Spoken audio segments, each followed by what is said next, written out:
Hello, everybody. So I have been getting a lot of questions on how your children can communicate with other children in our class, especially during this long period of time that we're not in school. So not even just right now, but I know a lot of parents are worried about this summer since it would be by the time we go back to school, it'd be 5, 6 months since the children have seen each other. So I've done a lot of thinking about this topic, and I have found one website to be probably the easiest for them all to use because they all have email addresses, so they all have access to this website.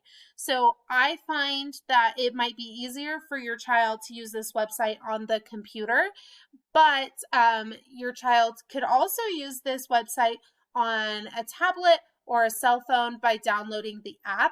The reason I say the computer is the easiest is because it saves all their contacts on the computer. So I'm going to show you how to use this app on the computer, and then if you want to venture and try it on a tablet, I'm definitely willing to help you with that as well. So the easiest way to get to this website is to start by going to Google, and up in this right hand corner you have those 9 little dots. Our class calls it the waffle because we say it looks like a waffle. Most of them know where that is. If you have them click on that and then click on Gmail, that will bring them to their email account, which would be the email that has their first initial last name at greeleyschools.org. And most of them know that logon and password, and you guys have been using it for Clever. So it's very familiar. So if you click on that, it'll bring them to their email accounts. And Google, so they can either send emails, which they're not really used to, or there is on this little sidebar on theirs where it's called Google Meets, and they can start meetings, join a meeting, they can have new conversations with friends, and this is going to be the easiest way for them to contact each other. So as you can see, I've had a bunch of different video chats and conversations with people. I'm going to click on one of our friends in our class.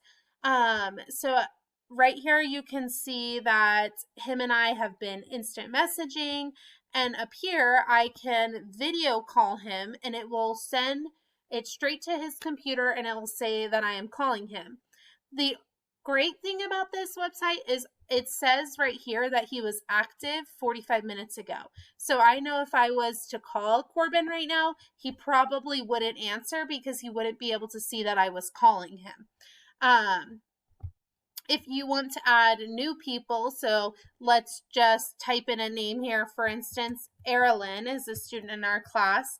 Her and I haven't video chatted, but she pops up right here.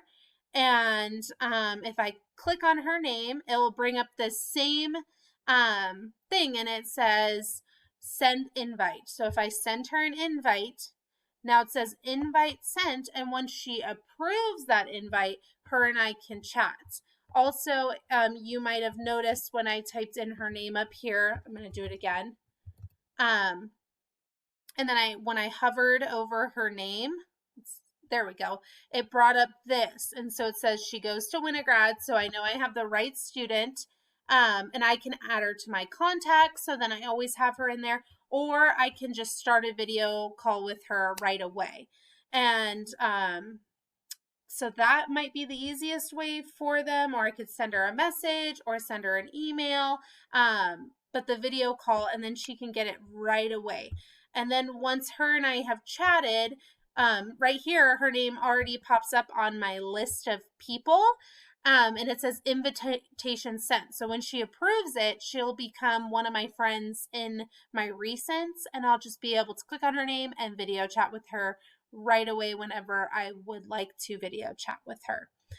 If you have any other questions, I'm going to be creating a document with all of the students' email addresses, so then you know when your child is adding somebody, they're adding the correct student, because a lot of the emails are very similar since many people in our district have the same last name. So I'm going to be providing those emails to make sure that your child is sending an invitation to the correct student, not someone random in the district. But if you have any other questions, please let me know, and I will be very willing to help you. Thank you.